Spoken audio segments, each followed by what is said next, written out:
Hi guys and welcome back to the channel Deepak Yadav education. तो स्वागत है आपका वापस से एक और करंट अफेयर्स के वीडियो के अंदर में। आपको पता है डेली बेसिस पे इस चैनल पर दो वीडियोस अपलोड होते हैं। एक मॉर्निंग में आपका द हिंदू का वीडियो जहां पे हम कंप्लीटली एक सोर्स को पूरी तरह से कवर कर लेते हैं, लेकिन रोजाना शाम को इसी चैनल पर एक और वीडियो आपको मिलता है जहां पे द हिंदू के अलावा जितने भी बचे कुछ सोर्सेस हैं उन सबको कंपाइल करके कवर करते हैं। तो दोनों वीडियोस अगर आप साथ में लेकर चल रहे हैं, मतलब करंट अफेयर्स में मैक्सिमम चीज़ें एग्जाम के अकॉर्डिंग आपकी कवर हो जाती हैं। तो इस सेशन में डेली केवल इंडियन एक्सप्रेस ही नहीं, इसके साथ PIB, Down to Earth, climate, Hindustan Times, सभी के प्रॉपर न्यूज़ आर्टिकल्स को विद प्रॉपर बैकग्राउंड इन्फॉर्मेशन यहाँ पे कवर किया जाता है। क्योंकि आज का सेशन दोस्तों बहुत इंपॉर्टेंट है, तो कहीं से भी आपको स्किप नहीं करना है। सेशन इसलिए इंपॉर्टेंट है क्योंकि आज हम जितने भी आर्टिकल डिस्कस करेंगे उन सब आर्टिकल से यूपीएससी सवाल पूछ चुका है, प्रीलिम्स और मेंस दोनों में। वो सारे क्वेश्चंस भी मैं आपको आज के सेशन में दिखाने वाला हूं। तो शुरुआत करें, लेकिन उससे पहले पीडीएफ वगैरह बहुत ज़रूरी होता है। पीडीएफ वगैरह चाहिए तो उसके लिए टेलीग्राम पर चले जाना, वहाँ पे जाके सर्च बॉक्स में लिखना दीपक यादव एजुकेशन यूपीएससी, आपको ये टेलीग्राम चैनल मिलेगा। इसको जाके ज्वाइन कर लेना, क्योंकि यहाँ पे आपके सभी करंट अफेयर्स के पीडीएफ अपलोड हो जाते हैं, जिसको आप आराम से डाउनलोड करके अपने पास में स्टोर करके रख सकते हैं। केवल स्टोरी मत करना, पढ़ते भी रहना, क्योंकि वही रिविजन आपको हेल्प करेगा। तो दोस्तों सेशन की शुरुआत करें उससे पहले आप लोगों से एक रिक्वेस्ट रहेगी, नीचे कमेंट सेक्शन में लिख देना कि आज का दिन क्या आपका प्रोडक्टिव रहा या नहीं रहा। आज जैसी आपने प्लानिंग की थी उस हिसाब से चले या नहीं चले, आज कितने घंटे पढ़ाई करी है बताओ नीचे कमेंट सेक्शन में।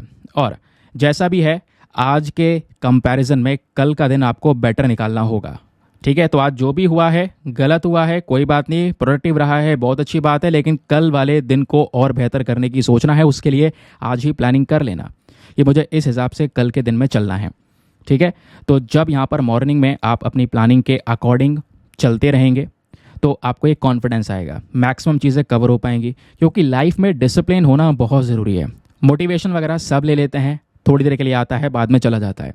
एक बार आप डिसिप्लिन सीख गए, कंसिस्टेंसी सीख गए लाइफ के अंदर में कि हाँ ये मुझे इस टाइम से करना ही है, अपने ब्रेन को उसी चीज़ में ढाल लिया, तो दोस्तों यहाँ पे आपको बीट करने वाला कोई नहीं होगा। क्योंकि आज हम देखते हैं इतना बड़ा कंपटीशन है, अगर जो डिसिप्लिन सीख गया उसके लिए कंपटीशन बहुत कम है। लेकिन यही चीज़ सीखना भी हमारे लिए काफ़ी मुश्किल है, लेकिन कर सकते हैं, इम्पॉसिबल नहीं है, ध्यान रखना, ठीक है। तो दोस्तों आज का सबसे पहला और बहुत important article methane emissions and global warming के बारे में डिस्कशन हो रहा है। ये टॉपिक नॉर्मल सा है, नॉर्मल मतलब इसको लेकर हर एक एग्जाम में सवाल आ चुके हैं और आते रहेंगे लगातार। जब जब यहाँ पे ग्लोबल वार्मिंग की बात होगी, क्लाइमेट चेंज की बात होगी, चर्चाओं में रहेगा। लेकिन आज कुछ स्पेशल है दोस्तों, यहाँ पे हम बात करने वाले हैं मीथेन एमिशंस के बारे में।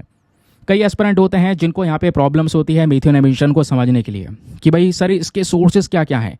एग्रीकल्चर सेक्टर, कैटल्स वगैरह हो गए, लाइव स्टॉक सेक्टर, वो कैसे यहाँ पर मीथेन एमिशन करता है। आज मैं आपको हर एक एस्पेक्ट क्लियर करूंगा, जिसको लेकर एग्जाम में भविष्य में कोई भी क्वेश्चन आता है, चाहे वो प्रीलिम्स में हो, चाहे वो मेंस में हो, इवन चाहे वो इंटरव्यू में ही क्यों ना हो, सारे क्वेश्चंस को आप आराम से हैंडल कर पाएंगे।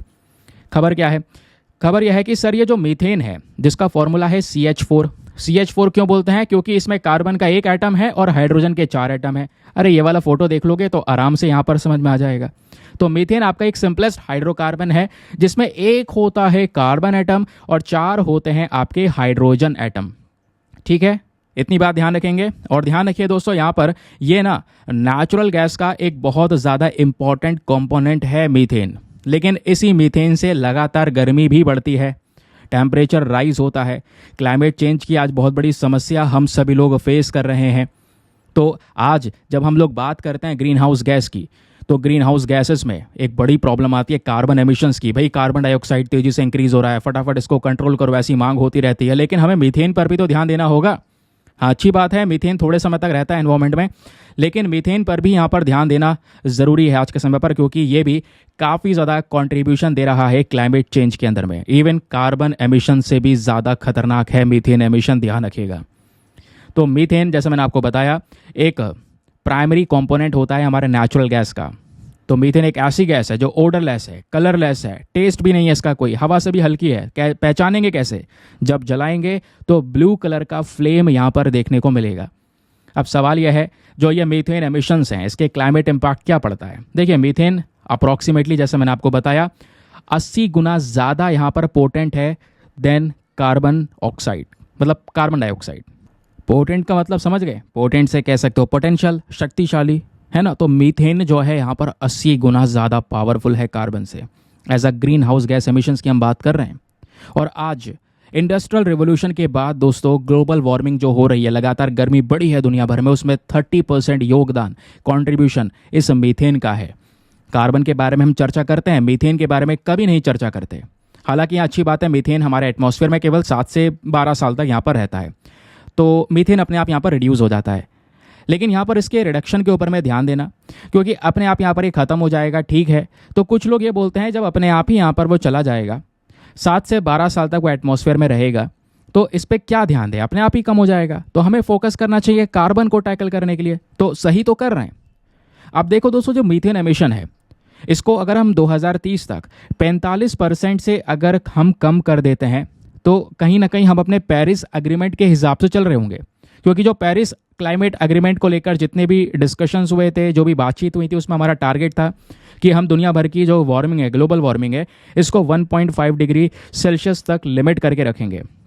तो यहाँ पर वही बोला जा रहा है कि अगर हम मीथेन को थोड़ा सा कंट्रोल कर लें, तो कहीं ना कहीं यहाँ पर जो पोल्यूशन है उसको काउंटर किया जा सकता है। हम अपने एग्रीमेंट के हिसाब से यहाँ पर चल सकते हैं।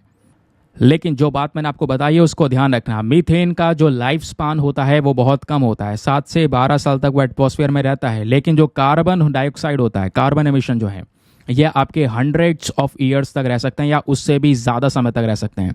मीथेन जो है आपके नेचुरल सोर्सेस और ह्यूमन एक्टिविटीज़ दोनों से रिलीज होता है। लेकिन प्रॉब्लम यह है, दोनों की दोनों चीज़ें ही कहीं ना कहीं हमारी पोल्यूशन पैदा कर रही हैं और हमारे एयर की क्वालिटी को लगातार डैमेज कर रही हैं, वायु को प्रदूषित कर रही हैं।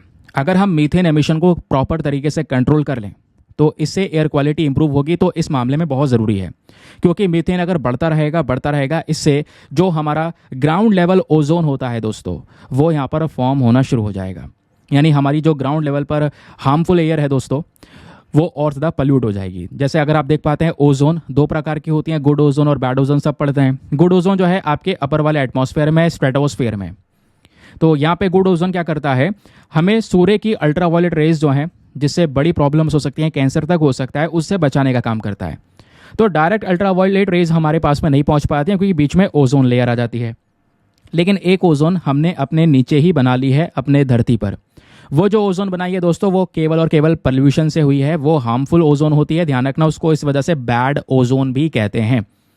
तो ये जो बैड ओजोन है और ज़्यादा इंक्रीज होता चले जाएगा अगर ये एमिशंस बढ़ते चलेंगे, क्योंकि ओवरऑल है तो ये पोल्यूशन ही ना। नाउ अब बात आती है एमिशन सोर्सेज के बारे में। क्वेश्चन ये है, सर ये मीथेन के पीछे के कारण क्या है, इसके सोर्सेज क्या हैं। देखिए, जो मीथेन एमिशन है, इसके पीछे ऑयल, गैस, कोल, ये सब चीज़ें हमको देखने को मिलती हैं। फिर एग्रीकल्चर सेक्टर से लाइव स्टॉक, गाय भैंसों को यहाँ पे जो पाला जा रहा है, उनको खिलाया जा रहा है, उनके डाइजेस्टिव सिस्टम की वजह से भी यहाँ पर ये मीथेन एमिशन होता है। चावल की खेती हो रही है, बहुत ज़्यादा मीथेन प्रोड्यूस होता है। वेस्ट मैनेजमेंट, लैंडफिल, आप देख पाएंगे जगह जगह आजकल कूड़े के पहाड़ खड़े कर दिए गए हैं। आपने बेंगलोर में देखे होंगे, उसके अलावा दिल्ली में, ओखला में देखे होंगे। कई सारी जगह है जहाँ पे बड़ी बड़ी लैंडफिल्स हैं। वेस्ट मैनेजमेंट प्रॉपर तरीके से ना होना, तो उन कूड़े के ढेरों में से भी बहुत सारा जो मीथेन है वो रिलीज़ होता है।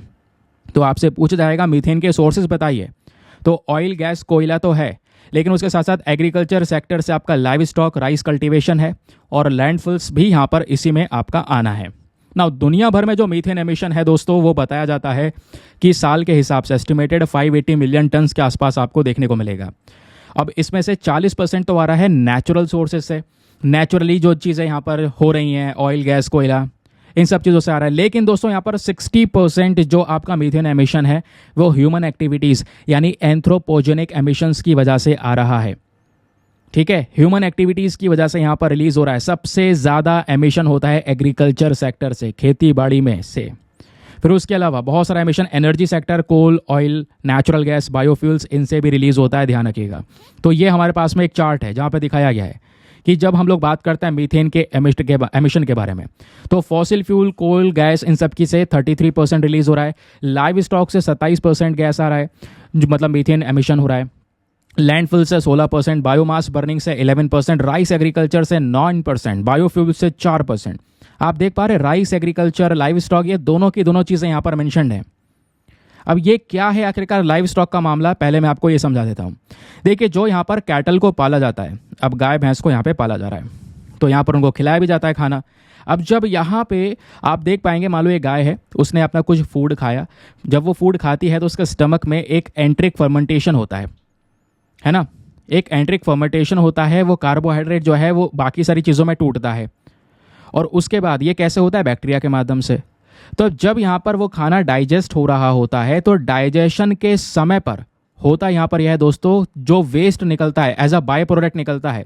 अब बाय प्रोडक्ट मतलब यहाँ पर जो ये गाय है वो गैस पास कर देगी, ठीक है। फार्टिंग से यहाँ पर CH4 यानी एमिशन, जो मीथेन एमिशन है वो रिलीज होगा। बर्प यानी डेकार लेने से यहाँ पर रिलीज होता हुआ नजर आएगा। उसके अलावा यहाँ पर जो वेस्ट होगा, गोबर होगा, उसमें भी यहाँ पर CH4 आपको देखने को मिलेगा, कुछ मात्रा में इसमें भी मीथेन एमिशन होता है।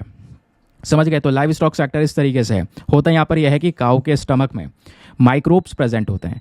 अब काऊ अगर कुछ भी खाती है तो वो माइक्रोब क्या करते हैं, उस खाने को तुरंत, मतलब क्या करते हैं, जो एनर्जी है, प्रोटीन है, ये सब चीज़ें यहाँ पर कर देंगे, मतलब प्रोड्यूस हो जाएगी। उसके अलावा इसमें से क्या बाय प्रोडक्ट हमको मिलता है, मीथेन। जब ये सब कुछ डाइजेस्ट हो जाता है, जो भी यहाँ पर काऊ को मिल गया है, एनर्जी मिल गई है, लेकिन उसका जो बाय प्रोडक्ट मिलता है वो मिलता है मीथेन। अब मीथेन जैसे मैंने आपको बताया कि वो गैस को जब पास कर देगी काऊ, तो या बर्पिंग की वजह से, डेकार की वजह से 95% तो मतलब मुंह से यहाँ पर जो मीथेन है वो एमिट हो जाता है ना। उसके अलावा गोबर वगैरह से रिलीज होता ही है, वो हमने यहाँ पर डिस्कस किया।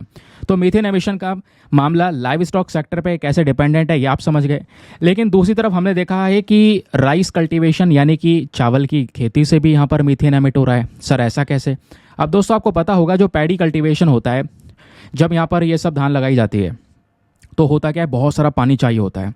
राइस को कल्टीवेट करने के लिए कितना पानी चाहिए होता है, हमने अपने वीडियो में डिस्कस किया, बहुत पानी की रिक्वायरमेंट होती है।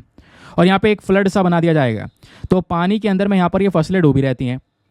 तो फसलें डूबी रहती हैं तो पानी लगातार बना हुआ है, जिसमें से ऑक्सीजन जो है दोस्तों वो मिट्टी तक नहीं जा पाती। ऑक्सीजन इस एरिया को चीर कर मिट्टी तक नहीं जा पाती, क्योंकि यहाँ पे पानी भरा हुआ है। तो इसमें यहाँ पर कुछ बैक्टीरिया ऐसे होते हैं जो मीथेन को प्रोड्यूस करते हैं, ध्यान रखिएगा। तो इसमें जो बैक्टीरिया हो जाते हैं जो मीथेन लगातार रिलीज कर रहे हैं, इस वजह से बोला जाता है यहाँ पर जो राइस कल्टीवेशन है, यहाँ से, क्योंकि वहाँ पे ऑक्सीजन पहुँच नहीं रहा है, पानी के अंदर प्रेजेंट है, वो वाटर बॉर्न बैक्टीरिया क्या कर रहे हैं, मीथेन को एमिट कर रहे हैं। समझ गए ये बात? तो एग्रीकल्चर सेक्टर में लाइव स्टॉक, राइस कल्टीवेशन कैसे कॉन्ट्रीब्यूट कर रहा है मीथेन एमिशन के अंदर में।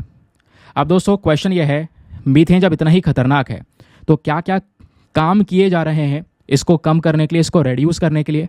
तो सबसे पहले यहाँ पर ग्लोबल मीथेन प्लेज ली गई है। दुनिया भर के कंट्रीज़ ने एक शपथ ली है, और ये कहाँ पे ली गई है, ग्लासगो में जो क्लाइमेट समिट हुआ था, जिसको हम बोलते हैं COP26 2021 का यहाँ पर ये समिट है। इस समिट का मेन पर्पज़ यही था, मीथेन एमिशन को 2020 तक 30% से कम करना, और 2030 तक यहाँ पर हमें बहुत ज़्यादा कम करना ही हमारा मेन टारगेट था, जिसमें US, यूरोपियन यूनियन और भी कई सारी कंट्रीज़, यहाँ पर 158 कंट्रीज साथ में मिलकर पार्टिसिपेट करती हैं। सब मिलकर यहाँ पर डिसीजन लेती हैं कि हम सब मिलकर कुछ समय में 50% के आसपास ग्लोबल एंथ्रोपोजेनिक मीथेन एमिशंस को यहाँ पर कम करेंगे। मतलब ये सब कंट्रीज साथ में आ गई, उन सब ने डिसाइड किया, और बहुत सारे देश, ऑब्वियसली बात है, दुनिया के आधे से ज़्यादा देश आ गए, सब ने मिलकर डिसाइड किया कि हम मीथेन एमिशंस को कम करने वाले हैं। क्या भारत भी इसमें शामिल था? नहीं। इंडिया ने यहाँ पर इस ग्लोबल मीथेन प्लेज को साइन नहीं किया, क्योंकि उसके पीछे का रीज़न है, हम नहीं कर सकते यार। अगर साइन कर लेंगे तो भारत में फूड इनसिक्योरिटी क्रिएट हो जाएगी। कैसे, वो आगे बताऊंगा। लेकिन अभी हम क्या पढ़ रहे हैं कि भाई कौन कौन से कदम उठाए गए। पहला, ग्लोबल मीथेन प्लेज। दूसरा, यूनाइटेड नेशन एनवायरनमेंट प्रोग्राम। ये जो प्रोग्राम है दोस्तों, इसका भी मेन पर्पज़ है क्या करना, मीथेन को बहुत तेज़ी से कम करना हमारे एनर्जी, एग्रीकल्चर या वेस्ट सेक्टर से। ये जितने भी यहाँ पर एंथ्रोपोजेनिक सेक्टर है, ऑयल, गैस, मीथेन, यह ना जो भी चीज़ें यहाँ पर रिलीज़ हो रही हैं, इनको यहाँ पे काउंटर करना। उसके अलावा इंटरनेशनल एनर्जी एजेंसी एक इंपॉर्टेंट बॉडी है। ये क्या करती है, दुनिया भर में जो मीथेन है उसको ट्रैक करने का काम करती है। और आज भी ये भी यहाँ पर दुनिया भर में जो एनर्जी सेक्टर, अगेन वही ऑयल गैस सेक्टर से जो मीथेन रिलीज़ हो रहा है उसको कम डाउन करने का यहाँ पे कोशिश कर रहा है। फिर उसके अलावा climate and clean air coalition, ये पर्टिकुलर जो यहाँ पर बॉडी है, इसका मेन काम क्या है, ये लगातार देशों को सपोर्ट करती है ताकि वो देश मीथेन को कम करते रहें, उसके लिए नए नए स्टेप्स जो हैं उठाते रहें। ठीक है, इतना क्लियर हुआ। अब देखिए दोस्तों आगे की बात। यहाँ पे बताया जा रहा है कि why did India reject the global methane pledge, क्योंकि ये भी तो सवाल बन सकता है ना, आपके दिमाग में भी आया होगा कि सर ये अच्छी बात तो है, पोल्यूशन को कम करने के लिए दुनिया भर की कंट्रीज इकट्ठी हुई, ग्लोबल मीथेन प्लेज में आज 158 देश साथ में इकट्ठे हो गए हैं, दुनिया भर का जो एंथ्रोपोजेनिक मीथेन एमिशन कर रहे हैं उसका 50% यहीं पे लोग अवेलेबल हैं। सब बात कर रहे हैं नहीं हम इसको काउंटर करेंगे। भारत ने यहाँ पे क्यों नहीं साइन किया, उसके पीछे का रीज़न क्या आपको पता है? वैसे आइडिया तो लग गया होगा। इस वजह से मैंने आपको पहले ही लाइव स्टॉक और राइस वाला कल्टीवेशन से कैसे मीथेन एमिट होता है वो मैंने आपको पहले ही बता दिया। तो दोस्तों पहला कारण यह है भारत ने इसको इसलिए साइन नहीं किया क्योंकि हमारे एग्रीकल्चर लाइवलीहुड के ऊपर सीधा सीधा इम्पैक्ट पड़ेगा भाई। क्योंकि यहाँ पर जैसे हमने देखा अब गाय भैंसों से भी मीथेन रिलीज हो रहा है, उनके बॉडी के अंदर जो एंट्रिक फर्मेंटेशन हो रहा है डाइजेस्टिव प्रोसेस की वजह से हो रहा है। उसके अलावा चावल की खेती से भी तो मीथेन रिलीज हो रहा है। तो मीथेन को रोकने के लिए, क्योंकि प्लेज ले ली है, शपथ ले ली है, कुछ ना कुछ करना पड़ेगा इसको काउंटर करने के लिए। तो कहीं ना कहीं यहाँ पर हमारे चावल की फसल के ऊपर में लगातार बुरे इम्पैक्ट पड़ते और इसका जो असर है वो सीधा छोटे छोटे फार्मर्स के ऊपर पड़ता। वही किसान आज हमारे देश की एग्रीकल्चर सेक्टर के लिए रीढ़ की हड्डी हैं। तो ये जो मिशन है हमें उल्टा बैकफायर कर जाता, स्पेशली फूड इनसिक्योरिटी क्रिएट हो जाती, क्योंकि इंडिया आज के समय पर दुनिया का सबसे बड़ा प्रोड्यूसर और एक्सपोर्टर है चावल का, मतलब सबसे बड़ा उसी कैटेगरी में आता है। तो यहाँ से मीथेन एमिट हो रहा है और इसकी वजह से हम यहीं पर एक्शन लेंगे, इसके प्रोडक्शन को कम कर देंगे या कोई एक्शन लेने की कोशिश करेंगे। मान लो इस पर बुरा इम्पैक्ट पड़ा तो प्रोडक्शन कम हो गया तो बहुत बुरा असर पड़ेगा, हमारे कंट्री के अंदर में शॉर्टेज हो सकता है इस राइस का, समझ गए, जो कि एक स्टेपल फूड है, हर कोई व्यक्ति यहाँ पर इसको कंज्यूम कर रहा है। नाउ कहोगे बात ये भी सही है, लेकिन अब सवाल ये है तो इंडिया को कुछ ना तो कुछ करना पड़ेगा ना, क्योंकि दुनिया भर के देश बात कर रहे हैं मीथेन को कम करने के लिए। तो सवाल यही है कि how is India reducing methane emission. चलो भारत ने उस प्लेज को एक्सेप्ट नहीं करा, ठीक है, लेकिन आज हमें कम तो करना होगा। आज नहीं तो कल फिर से ये देश खड़े हो जाएंगे कि भाई मीथेन कम करो, हमने तो एक्शन लिया है, आप भी लीजिए। तो इसके लिए इंडिया क्या कर रहा है, तो दोस्तों भारत अलग अलग क्लाइमेट एग्रीमेंट में पार्टिसिपेट कर रहा है, क्योटो प्रोटोकॉल, पेरिस एग्रीमेंट, जहां सभी जगह पे धीरे धीरे करके कोलैबोरेट कर रहा है। हमारी मिनिस्ट्री ऑफ एग्रीकल्चर के थ्रू कई सारे प्रोग्राम्स यहाँ पर लेकर आए जा रहे हैं, जहाँ पे हम अपने एग्रीकल्चर में सही प्रैक्टिस को अपनाने की कोशिश कर रहे हैं। जैसे जैसे जब चावल की खेती होगी तो हम सिस्टम ऑफ राइस इंटेंसिफिकेशन जैसा प्रोसेस अपनाएंगे, जहाँ पे चावल की खेती को बढ़ाया जाएगा लेकिन कम पानी का इस्तेमाल करके। अब कम पानी होगा तो वो जो बैक्टीरिया है उससे मीथेन एमिट ही नहीं होगा, तो मीथेन एमिशंस ऑटोमेटिकली कम हो जाएंगे। तो दूसरा यहाँ पे प्रोग्राम है क्रॉप डाइवर्सिफिकेशन प्रोग्राम, जहाँ पे हम फोकस करेंगे कि चावल की खेती के साथ साथ दूसरे बहुत सारी जो हमारी फसलें हैं, जिसमें दाल, ऑयल सीड्स, मेज, कॉटन, ये सब चीज़ों को भी प्रोड्यूस किया जाएगा, जिससे सीधा सीधा जो सारा इम्पैक्ट है राइस फील्ड्स जो मीथेन एमिट हो रहा है वो नहीं होगा, क्योंकि हम दूसरी क्रॉप्स भी यहाँ पर उगा रहे होंगे, समझ गए। कुछ मिलेट्स वगैरह भी उगा रहे होंगे जो और ज़्यादा उपयोगी माने जाते हैं। तो ये है यहाँ पर तरीका जिससे कोई डिसबैलेंस नहीं क्रिएट होगा, चीज़ें बैलेंस होकर चलेंगी। नहीं तो फिर एक ही जगह पर एक्शन ले लिया तो भारी बुरा नुकसान हो सकता है, समझ गए। क्लियर हो गया। चलिए अब देखिए यूपीएससी ने 2017 में यहाँ पे सवाल पूछा है, चाहो तो आप इसको अटेम्प्ट कर सकते हैं। क्वेश्चन है climate change is a global problem, ठीक है, दुनिया की समस्या है climate change, and how India will affected by climate change. Bharat के ऊपर कैसे अफेक्ट पड़ने वाला है और कैसे हिमालयन और कोस्टल स्टेट्स जो हैं इंडिया के, उन पे असर पड़ेगा क्लाइमेट चेंज से। आप इस पर क्या सोच रहे हैं? अपने विचार पेपर में लिख के टेलीग्राम पे सबमिट कर सकते हैं, या फिर सीधा सीधा नीचे कमेंट सेक्शन में भी लिख सकते हैं। कुछ पॉइंट्स तो लिख सकते हो यार, 10 पॉइंट लिख दो। इस टॉपिक से संबंधित मैं नहीं कह रहा ज़्यादा कुछ लिखना है, 10 पॉइंट कोशिश करना लिखने की, ठीक है सभी लोग। चलिए आते हैं आर्टिकल नंबर 2 पर। बहुत काम का आर्टिकल है, यह भी उसी तरीके से ज़बरदस्त टॉपिक है। बिजनेस लाइन अपने द हिंदू का ही इनिशिएटिव है, जहाँ पे बात हो रही है जो हमारी स्टील मिनिस्ट्री है वो डिसीजन ले रही है कि बहुत सारे फाइनेंसिंग ऑप्शन लिए जाएंगे फॉर दी डीकार्बोनाइजिंग प्रोजेक्ट्स। अब ये क्या मतलब है समझिए दोस्तों, यहाँ पर भी थोड़ा क्लाइमेट से ही रिलेटेड मामला है। हुआ एक्चुअली में ये, आज भारत का जो स्टील सेक्टर है और उसी स्टील का हम इस्तेमाल करते हैं कंस्ट्रक्शन में, सब जगह पे स्टील यूज़ होता है नहीं होता है। तो स्टील के प्रोडक्शन के मामले में भारत भी बहुत ज़्यादा प्रदूषण करता है, क्योंकि जब स्टील बनाया जाता है पीछे बहुत सारा कोयला वगैरह भी जलाया जाता है, क्योंकि उसे एक प्रोसेस से गुजारना पड़ता है।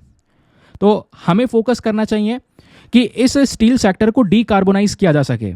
डीकार्बोनाइज मतलब कि इस स्टील इंडस्ट्री से कोई भी कार्बन एमिट ना हो, क्योंकि अभी हम कोकिंग कोल जलाते हैं, तो कोयला जब जलाते हैं तो इसमें से कार्बन एमिशन होता है। तो कोयले की जगह कोई नई चीज़ लेकर आ जाए जिससे स्टील भी बन जाए, कार्बन एमिट भी ना हो, क्योंकि कार्बन एमिट नहीं होगा, इस वजह से इसको यहाँ पे नाम दे दिया गया डीकार्बोनाइजेशन। उस प्रोजेक्ट्स को लाने के ऊपर में अभी यहाँ पर डिसीजन चल रहा है अलग अलग मिनिस्ट्रीज़ के बीच में, जिसमें हमारा मिनिस्ट्री ऑफ स्टील आज के समय पर स्पेशल फोकस कर रहा है। तो दोस्तों अभी पिछले कुछ समय पर हमारी स्टील इंडस्ट्री काफ़ी सारे बुरे दाव से गुजरी भी है, जहाँ पे लगातार कह सकते हैं कि हम लोगों ने यहाँ पर इम्पोर्ट भी किया है। आज हम स्टील को इम्पोर्ट बहुत ज़्यादा कर रहे हैं। पिछले कुछ सालों में देखेंगे स्टील सेक्टर की ग्रोथ भयंकर हुई है। इंडिया में भी स्टील प्रोडक्शन बढ़ा है। हम यहाँ पर चाइना के बाद सेकंड लार्जेस्ट प्रोड्यूसर बने। ऊपर नीचे दोस्तों यहाँ पर ये होता रहता है, ध्यान रखना, समय के साथ में इसको अपडेट कर लेना। तो यहाँ पे चाइना इंडिया ऊपर नीचे होते रहते हैं, बीच में स्वीडन भी आ जाता है, इनकी कंपनीज भी आ जाती हैं जो सबसे ज़्यादा यहाँ पर स्टील का प्रोडक्शन करती हैं। लेकिन करंट समय पर देखेंगे तो भारत का टोटल स्टील आउटपुट जो है दोस्तों, वो लगभग अगर हम 2023 की बात करेंगे, पिछले साल की बात करेंगे, तो 121.9 मिलियन टन्स के आसपास हमको देखने को मिला। इतना हमने फिनिश्ड स्टील को यहाँ पे प्रोड्यूस किया है। एक होती है फिनिश्ड स्टील जो बिल्कुल तैयार होती है, एक होती है कच्ची स्टील जिसको बोलते हैं क्रूड स्टील। और वो क्रूड स्टील भी दोस्तों हम लोगों ने कई मिलियन टन्स में 125.32 मिलियन टन्स के आसपास कच्ची वाली स्टील भी हमने प्रोड्यूस की है रॉ फॉर्म में। अब बात आता है इंपॉर्टेंस की। स्टील इंडस्ट्री आज दुनिया भर में सभी जगह पे सबसे ज़्यादा यूज़ की जाती है। मतलब इंडस्ट्री क्या है, इंडस्ट्री से जो बन रहा है स्टील है उसको यूज़ किया जाता है। तो इंडस्ट्री इंपॉर्टेंट है भाई। स्टील आज कहाँ पे यूज़ नहीं हो रहा है? आप घर बनवाते हैं, कंस्ट्रक्शन सेक्टर चल रहा है, infrastructure, automobile, engineering, defence sector, सभी जगह पे इस्तेमाल हो रहा है।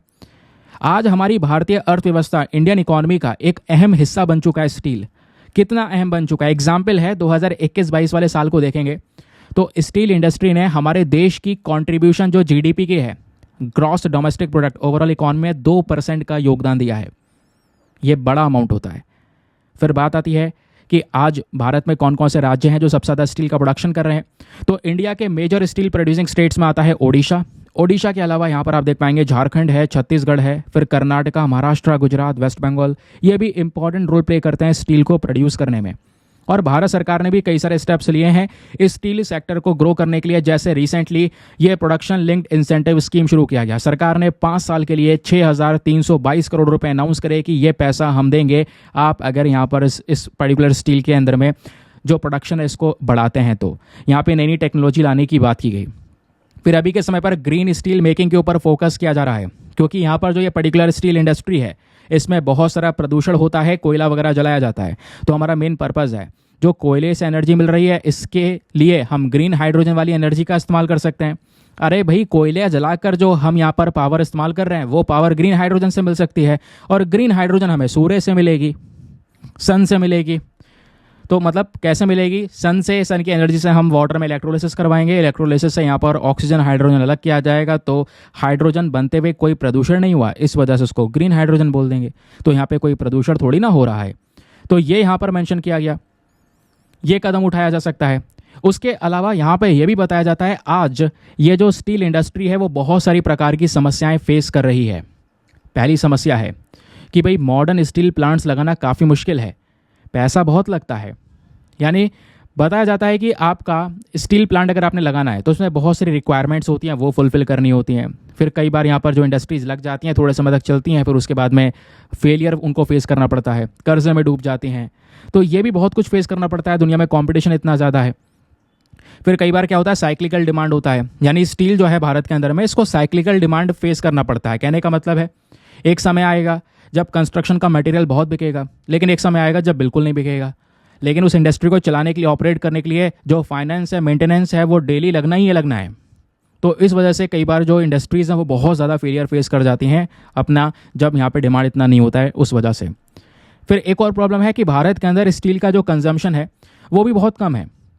इंडिया में पर कैपिटा कंजम्पशन देखेंगे स्टील का तो बहुत कम, 86.7 केजीज के आसपास, जबकि दुनिया में 233 केजीज है। तो आज भारत में इतना कोई ज़्यादा यूज़ करता भी नहीं है। जैसे चाइना की बात करेंगे तो यहाँ पर बहुत ज़्यादा यहाँ पर यूज़ हो रहा है स्टील का, उसकी डिमांड बहुत ज़्यादा है। फिर एक समस्या हमारी इंडस्ट्री में यह है कि हम अपने इस पर्टिकुलर इंडस्ट्री को बढ़ाने के लिए जो टेक्नोलॉजी और रिसर्च में इन्वेस्टमेंट होता है वो नहीं कर रहे हैं, उसमें काफ़ी ज़्यादा पीछे रह गए हैं। तो अगर यहाँ पे हमारी निर्भरता इस तरीके से बनी रहेगी और इंडिपेंडेंट नहीं होंगे, नई रिसर्चेस नहीं करेंगे, पुरानी टेक्नोलॉजी को हटा के नई मशीन्स नहीं लेकर आएंगे, तब तक यहाँ पर ये प्रॉब्लम हमको फेस करनी पड़ेगी। फिर भारत में एक बड़ी दिक्कत यह है कि हम स्टील को अपने कंस्ट्रक्शन में धीरे धीरे करके अडॉप्ट कर रहे हैं।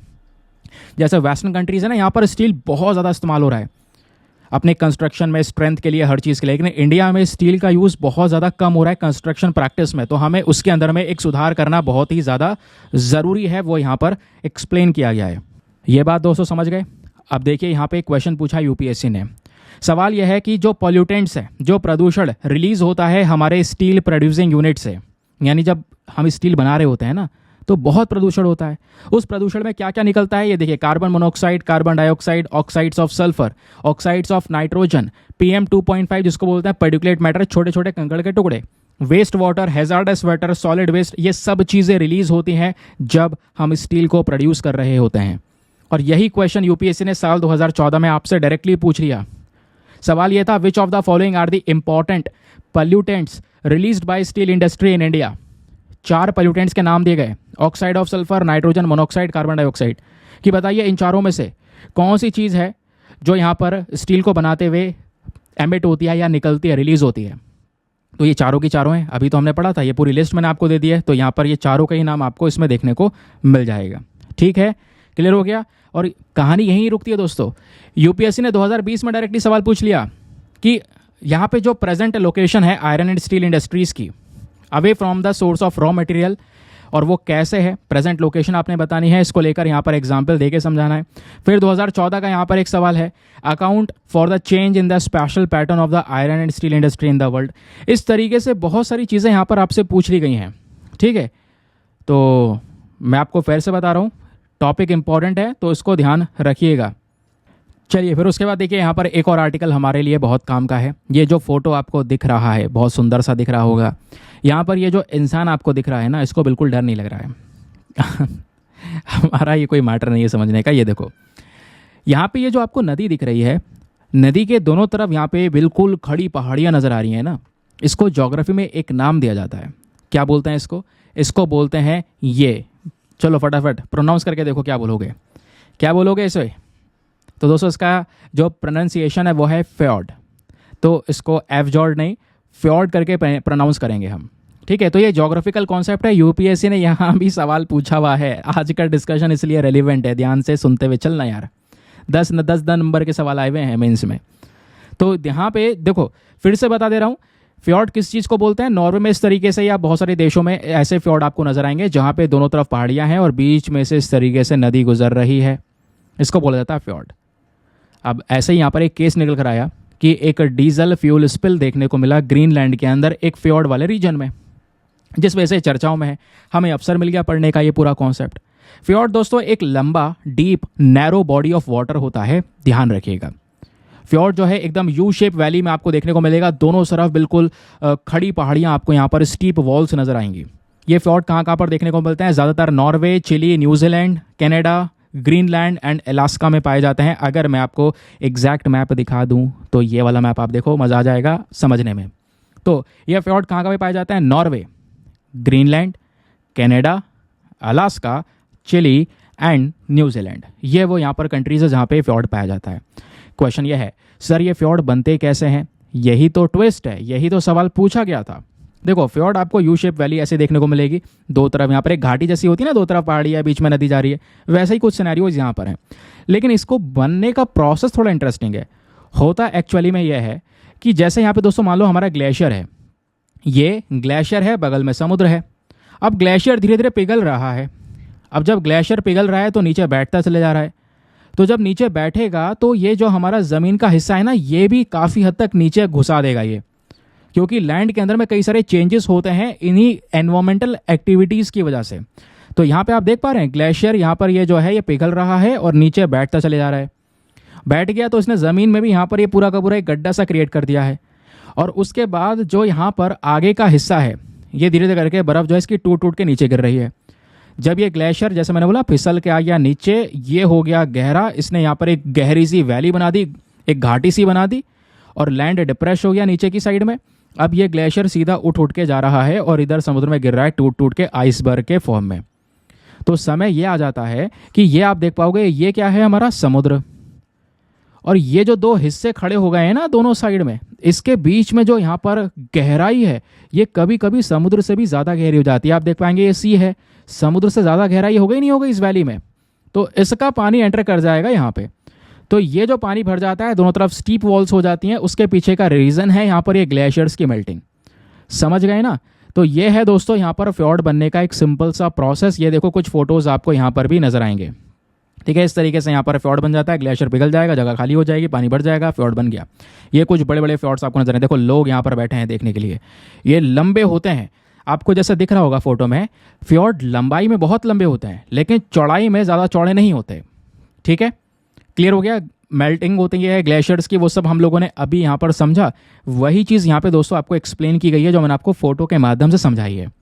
ठीक है, कि काफ़ी ज़्यादा डीपर होते हैं, कई बार समुद्र से भी ज़्यादा गहरे होते हैं, वो भी मैंने आपको यहाँ पर एक्सप्लेन कर दिया। उसके पीछे का रीज़न क्या है वो हमने अभी समझा। अब दोस्तों ये जो पर्टिकुलर फ्यॉर्ड्स होते हैं इनमें बहुत सारा ब्लैक मड होता है ना, हाइड्रोजन सल्फाइड भी इसके अंदर में पाया जाता है। इतने नहीं, बहुत सारी कोरल रीफ्स होती हैं, रॉकी आइलैंड्स वगैरह यहाँ पर नज़र आते हैं। ठीक है, अब देखो यूपीएससी का ये पेपर है यार, ये पेपर कौन से साल का है, मैंने लिखा तो था, गायब हो गया, चलो साल नहीं पता, लेकिन एक बार देख लेना।